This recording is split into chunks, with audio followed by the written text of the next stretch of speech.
Face بک ہر وقت کھلی ہوتی ہے، سوشل میڈیا ہر وقت ہم چلا رہے ہوتے ہیں، تھوڑا سا نیٹ سلو ہو جائے تو ادھر ادھر میسج کرنا، ادھر ادھر جانچ پڑتال شروع کر دیتے ہیں کہ ارے کیا ہو گیا۔ کبھی ہمارے ذہن میں یہ بھی آیا کہ قرآن مجید اللہ کی لارب کتاب ہے اور اللہ نے مجھے پڑھنے کا حکم دیا، اللہ مجھ سے باتیں کرتا ہے قرآن میں، تو آدھا گھنٹہ نکال کے، پونا گھنٹہ نکال کے، صرف 10 منٹ 5 منٹ نکال کے اس کو کھول کے میں روزانہ پڑھتا ہوں یا نہیں؟ فیس بک پہ اسلامی بات، دین کی بات، حق کی بات، کھری بات، الٹی سیدھی اونٹ پٹانگ سے میں کوشش کرتا ہوں بچا رہوں کہ یہ تو تھوڑے سے وقت کے لیے ایسا ہوا ہے،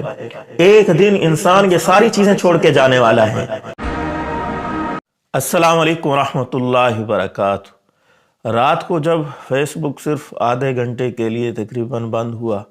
اور میرا خیال ہے یہ ہمارے ملک پاکستان میں صرف نہیں پوری دنیا میں یہ مسئلہ تھا، اور ہر گھر میں ایک دو یا تقریباً جتنے افراد ہیں تمام فیس بک یوزر ہیں۔ دنیا میں بہت زیادہ فیس بک استعمال ہوتی ہے، تو ایک ہنگامہ کھڑا ہو گیا، لوگ پریشان ہو گئے، ایک سناٹا چھا گیا، واٹس ایپ پہ عجیب عجیب سے تبصرے ہونے لگے۔ تو میرے جی میں چند باتیں آئیں،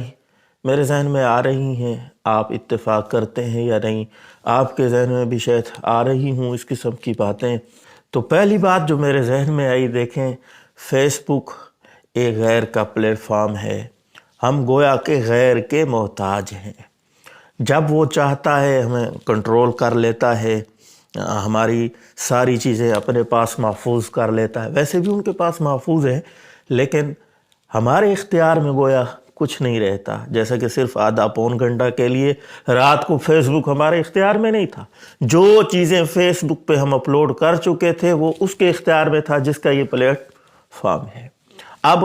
بعض لوگوں نے تازہ پیکج کیا تھا، وہ پریشان تھے کہ میں نے فیس بک کا پیکج کیا ہے اب تو یہ ضائع چلا جائے گا۔ بعض لوگوں نے کوئی پرسنل چیزیں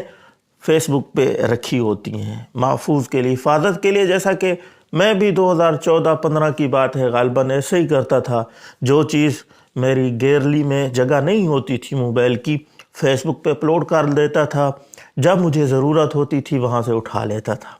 آنلی می کر کے نا، میں خود دیکھ سکتا تھا، وہ پبلک نہیں کرتا تھا، وہاں کھڑی ہوتی تھی۔ تو میموری کے طور پہ بھی لوگ فیس بک کو استعمال کرتے ہیں۔ اچھا، کچھ لوگ بعض چیزیں وقتی طور پہ شیئر کرتے ہیں فیس بک پہ، پھر بعد میں ڈیلیٹ کر دوں گا۔ کئی سارے لوگوں نے وقتی طور پہ اپلوڈ کی تھیں، ڈیلیٹ کرنے کا موقع ہی نہیں ملا تو وہ ہاتھ سے گیا وہ۔ اچھا، کئی لوگ فیس بک کے اوپر پیج ہے، ان کی شہرت کا باعث بھی یہی ہے۔ بعض ہمارے ساتھیوں نے تو سٹیٹس لگایا ہوا تھا واٹس ایپ پہ کہ میرا بی پی جو ہے 40% ہو گیا، اتنے پہ چلا گیا، میں تو مرنے والا ہوں، کوئی کچھ کہہ رہا تھا، کوئی کچھ، کیونکہ ان کا روزگار، شہرت کا ذریعہ، ان کے وسائل صرف یہیں تک محدود ہے، فیس بک تک۔ تو خلاصہ کلام یہ نکلا کہ ان ساروں کے طوطے اڑ گئے تھے، یہ جن کا میں نے تذکرہ کیا ہے، پریشان تھے کیونکہ وہ غیر کے ہاتھ میں چلا گیا۔ تو ہمیں کیا سبق ملا کہ فیس بک کو استعمال کرتے ہوئے اس کے اوپر فل اعتماد کر دینا، اپنے سارے کاروبار کو چھوڑ کے سوشل میڈیا پہ ہی لگ جانا، یہ کوئی اچھی بات نہیں۔ بہت سارے لوگ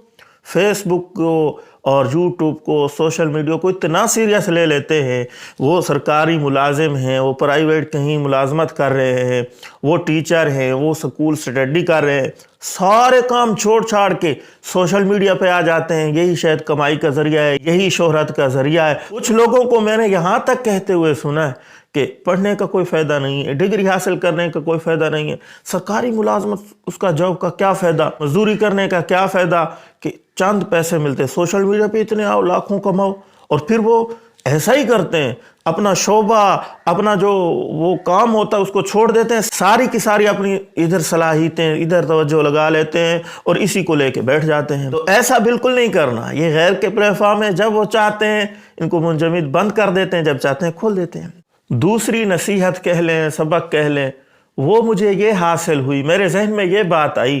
کہ یہ تو تھوڑے سے وقت کے لیے ایسا ہوا ہے، ایک دن انسان یہ ساری چیزیں چھوڑ کے جانے والا ہے۔ فیس بک کا پاسورڈ، سوشل میڈیا کے پاسورڈ ادھر رہ جائیں گے، انسان دنیا سے منتقل ہو کے آخرت میں چلا جائے گا، یہ ساری کی ساری چیزیں ادھر رہ جائیں گی، اس وقت کتنی پشیمانی ہوگی ان لوگوں کو جو سوشل میڈیا پہ گند ڈالتے ہیں، گالم گلوچ کرتے ہیں، الٹی سیدھی باتیں شیئر کر کے چلے جاتے ہیں۔ پاس ورڈ ان کے پاس ہے، اب نہ وہ چیزیں ڈیلیٹ کر سکتے ہیں، نہ پاس ورڈ کسی کو بتا کے گئے، ان کے ساتھ چلا گیا ہے۔ تو جب تک وہ چیزیں کھڑی ہیں سوشل میڈیا پہ، وہ قبر میں ہے، اگر اچھی چیزیں ہیں تو اس کو ثواب پہنچ رہا ہے، بری چیزیں ہیں تو وبال کا ذریعہ بن رہا ہے، اس کی آخرت قبر عاقبت خراب ہو رہی ہے۔ تو یہ چیزیں اس وقت میرے ذہن میں آ رہی تھیں اور میں سوچ رہا تھا کہ آئندہ میں عزم کرتا ہوں کہ غلط الٹی چیزیں، پہلے بھی الحمدللہ کوشش ہوتی ہے اسلامی مواد ہی ڈالنے کی، فیس بک پہ اسلامی بات، دین کی بات، حق کی بات، کھری بات، الٹی سیدھی اونٹ پٹانگ سے میں کوشش کرتا ہوں بچا رہوں، پھر بھی انسان ہوں، کبھی کبھی ہو جاتا ہے۔ تو آئندہ میں نے عزم کر لیا اپنے ساتھ کہ اس اونٹ پٹانگ سے، بحث مباحثہ سے، لڑائی جھگڑے سے، اس قسم کی چیزوں سے سوشل میڈیا کو محفوظ رکھوں گا، وہ چیزیں ڈالوں گا کہ جب یہ میری چیزیں اختیار میں نہ ہوں، میں کچھ کر نہ سکوں، میرے سانس اختیار میں نہ ہو، کچھ بھی نہ ہو میرے اختیار میں، تو وہ پیچھے میرے لیے وبال کا، پکڑ کا ذریعہ نہ بنے۔ آپ بھی عزم کر لیں، کوشش کرتے رہیں، اللہ سے مانگتے رہیں۔ تیسری چیز جو میرے ذہن میں آئی، اللہ معاف کرے، ایک لحظے کے لیے، آدھا گھنٹہ کے لیے فیس بک بند ہو گیا، ہم پریشان ہو گئے، اور کئی سال ہو گئے جب سے ہو سنبھالا قرآن مجید کو ہم نے کھول کے نہیں دیکھا، کئی ماہ ہو گئے، کئی سال ہو گئے۔ حالانکہ روزانہ قرآن کی تلاوت کرنی چاہیے، لیکن کبھی ہمارے ذہن میں یہ نہیں آتا اتنا عرصہ ہو گیا قرآن نہیں کھولا، تھوڑی دیر بیٹھ کے قرآن پڑھ لیتا ہوں۔ حالانکہ یہ دنیا کی عظیم ترین کتاب ہے، سب سے اچھی چیز قرآن مجید ہے، اس سے ہم کوسوں دور ہیں۔ مسلمان اس کو کھولتا تک نہیں ہے۔ فیس بک ہر وقت کھلی ہوتی ہے، سوشل میڈیا ہر وقت ہم چلا رہے ہوتے ہیں، تھوڑا سا نیٹ سلو ہو جائے تو ادھر ادھر میسج کرنا، ادھر ادھر جانچ پڑتال شروع کر دیتے ہیں کہ ارے کیا ہو گیا، میں نے تو ضروری کام کرنا تھا، میرا تو وقت پاس نہیں ہو رہا، میں نے پیکج کیا تھا، میں نے یہ کیا تھا، وہ کیا تھا، اس قسم کی باتیں فوراً آتی ہیں۔ کبھی ہمارے ذہن میں یہ بھی آیا ہے کہ قرآن مجید اللہ کی لاریب کتاب ہے اور اللہ نے مجھے پڑھنے کا حکم دیا ہے، اللہ مجھ سے باتیں کرتا ہے قرآن میں، تو آدھا گھنٹہ نکال کے، پونا گھنٹہ نکال کے، صرف 10 منٹ 5 منٹ نکال کے اس کو کھول کے میں روزانہ پڑھتا ہوں یا نہیں؟ کئی ہفتے گزر جاتے ہیں، مہینے، بلکہ سالوں گزر جاتے ہیں، اور کئی لوگوں کو، کئی مسلمانوں کو، وہ کلمہ گو ہیں، اپنے آپ کو مسلمان کہتے ہیں، قرآن پڑھنا تک نہیں آتا، زندگی میں کبھی کھولا ہی نہیں ہے، اور فیس بک اور سوشل میڈیا کے وہ ماسٹر ہیں۔ تو بس میں کیا کہہ سکتا ہوں، افسوس کے سوا کچھ نہیں کہا جا سکتا۔ آئندہ عزم کریں کہ ہم قرآن مجید، رمضان مبارک آ رہا ہے، قرآن مجید رمضان میں اترا ہے، تو رمضان میں کوشش کریں گے اور پوری زندگی انشاءاللہ کوشش کریں گے جس طرح ہم رمضان گزاریں، رمضان اچھا گزاریں، پھر پورے 11 مہینوں کو رمضان کے اوپر منطبق کریں، اس کے مطابق گزاریں جیسا ہم نے رمضان گزارا ہے، قرآن کی تلاوت کریں گے انشاءاللہ۔ عزم کرتے ہیں اللہ تعالی ہم سب کو محفوظ رکھے، نیک اعمال کرنے کی، آخرت کی تیاری کرنے کی اللہ توفیق عطا فرمائے۔ میری باتوں سے آپ اختلاف بھی کر سکتے ہیں، آپ کے ذہن میں اس وقت کیا باتیں آ رہی تھیں، کیا سوچ رہے تھے آپ جب فیس بک بند ہوا؟ کمنٹ میں ضرور اظہار کیجیے گا، ہو سکے تو اس کلپ کو شیئر کریں۔ السلام علیکم ورحمۃ اللہ وبرکاتہ۔